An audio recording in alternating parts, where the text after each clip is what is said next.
Perkenalkan, nama saya Ria Pupawati dengan NIM 22811310009. Saya dari kelas A21. Pada kesempatan kali ini, saya akan membahas terkait zakat, yaitu zakat fitrah dan zakat mal.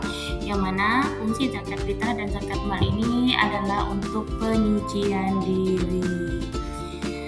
Pertama, kita masuk ke apa sih itu zakat. Nah, zakat secara bahasa itu berasal dari kata zaka yang berarti suci, tumbuh, berkah, dan terpuji. Sedangkan menurut syariat Islam, zakat adalah mengeluarkan sebagian harta tertentu yang telah mencapai syarat tertentu untuk diberikan kepada golongan yang berhak untuk menerimanya.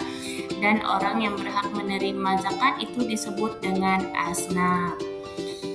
Lanjut, apa yang menjadi dasar hukum pelaksanaan zakat? Nah, dasar hukum pelaksanaan zakat itu terekam di dalam Quran Surah At-Taubah ayat 103 yang berbunyi, A'udzubillahi minasyaitonirrajim. Khudz min amwalihim shadaqatan tutahhiruhum wa tuzakkihim biha wa shalli 'alaihim inna shalawataka sakanun lahum. Salataka sakanun lahum wallahu sami'un alim. Ambillah zakat dari sebagian harta mereka. Dengan zakat itu kamu membersihkan dan mensucikan mereka dan mendoalah untuk mereka. Sesungguhnya doa kamu itu menjadi ketentraman jiwa bagi mereka dan Allah Maha mendengar lagi Maha mengetahui. Nah, berdasarkan surah At-Taubah ayat 103 ini, hukum pelaksanaan zakat adalah fardu ain, yaitu wajib bagi setiap individu yang telah memenuhi syarat. Dan zakat sendiri juga merupakan salah satu dari rukun Islam yang 5. Jenis-jenis zakat. Ketika kita berbicara tentang jenis zakat itu ada beberapa jenis zakat, namun di sini kita akan membahas secara garis besarnya saja, yaitu zakat terbagi menjadi dua, yaitu zakat fitrah dan zakat mal. Ya, ada lagi namanya zakat profesi. Cuma di sini karena kita hanya membahas dua, yaitu tentang zakat fitrah dan zakat mal. Apa sih itu zakat fitrah? Zakat fitrah atau zakat al-naf adalah zakat jiwa yang wajib dikeluarkan oleh setiap muslim pada bulan Ramadan sebelum sholat Idul Fitri dilaksanakan. Ini bertujuan untuk mensucikan diri dari dosa-dosa kecil selama berpuasa. Nah, jadi zakat yang kita lakukan setiap bulan Ramadan atau sebelum sholat Idul Fitri itu namanya adalah zakat fitrah yang umumnya berupa uang ataupun berupa beras, ya. Kemudian yang kedua adalah zakat mal. Zakat mal atau zakat harta itu merupakan zakat yang dikenakan atas harta atau aset yang dimiliki oleh seseorang dengan syarat dan ketentuan tertentu.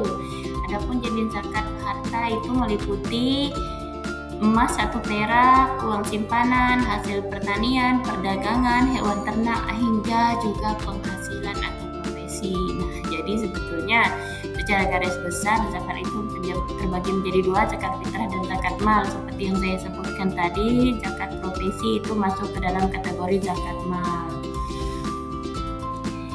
Lalu apa saja yang menjadi syarat wajib zakat? Nah, bagi seorang muslim yang wajib mengeluarkan zakat apabila dia telah memenuhi beberapa kriteria atau syarat wajib pembayaran zakat. Yang pertama, dia adalah Islam. Jadi zakat itu hanya diwajibkan bagi seorang muslim. Yang kedua dia adalah orang yang merdeka, yaitu bukan hamba sahaya. Yang ketiga, harta tersebut milik sempurna, yaitu berada dalam kontrol dan kepemilikan penuh dari individu, ya. Kemudian telah mencapai nisab, dan juga yang terakhir adalah telah mencapai haul atau harta tersebut telah dimiliki selama 1 tahun untuk zakat mal seperti emas, perak, dan juga uang simpanan. Lalu golongan yang berhak menerima zakat itu siapa saja? Untuk golongan-golongan yang termasuk orang-orang yang berhak menerima zakat itu terekam di dalam Quran Surah Taubah ayat 60. Innamas shadiqatu lil fuqara'i wal masakini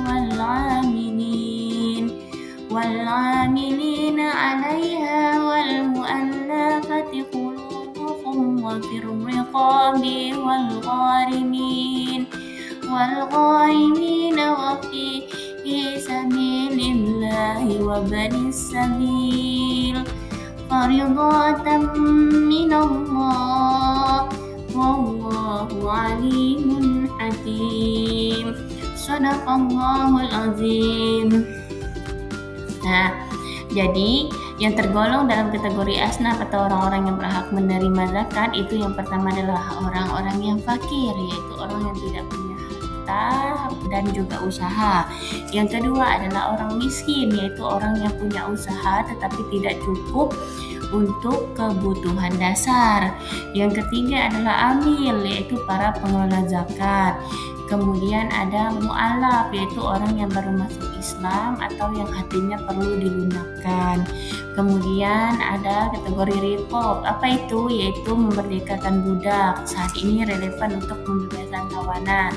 Kemudian ada juga qorimin, yaitu orang yang berhutang untuk kebutuhan pokok atau kemaslahatan umum. Jadi kalau orang tersebut adalah orang yang punya hutang tapi bukan untuk kebutuhan umum, bukan untuk kebutuhan pokok, maka dia bukan kategori qorimin ya.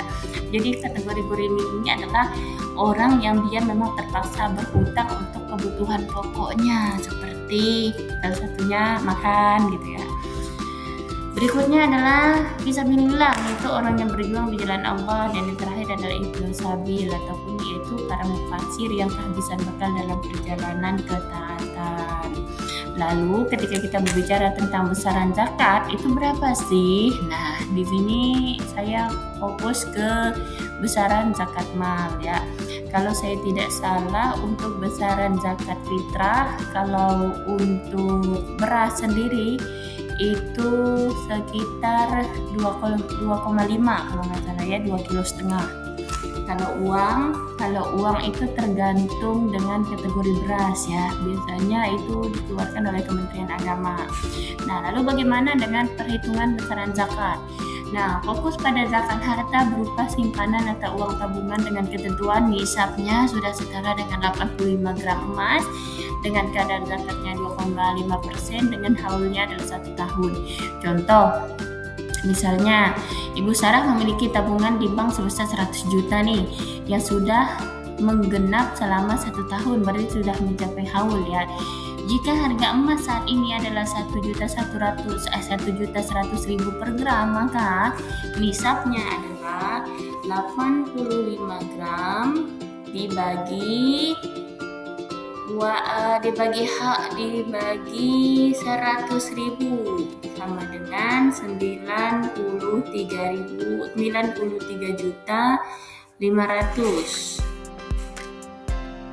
Ini dikali nisabnya adalah berarti 85 dikali 1.100.000 dapatnya 93.500. Adapun analisisnya, karena tabungan Ibu Sarah itu 100 juta sudah melebihi nisab 93,5 juta, maka ia wajib zakat dengan perhitungan 100 juta dikali 2,5% sama dengan 2.500.000.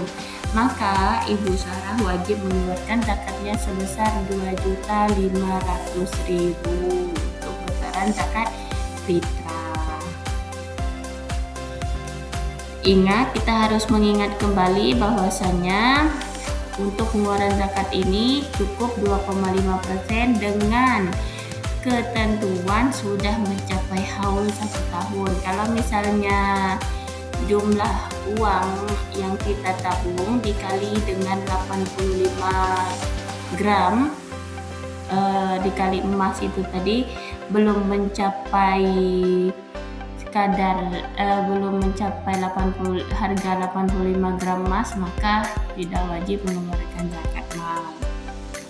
Nah, apa sih relevansinya dengan kehidupan sekarang? Yang pertama adalah untuk pemerataan ekonomi. Zakat mendistribusikan kekayaan dari kelompok kaya ke kelompok yang miskin sehingga menekan kesenjangan sosial. Kemudian untuk jaring pengaman sosial menjadi modal usaha bagi fakir miskin agar mereka bisa mandiri. Kemudian pembersihan harta dan jiwa dan stabilitas keamanan. Sekian untuk penjelasan pada pertemuan kali ini. Mohon maaf apabila terdapat banyak kesalahan.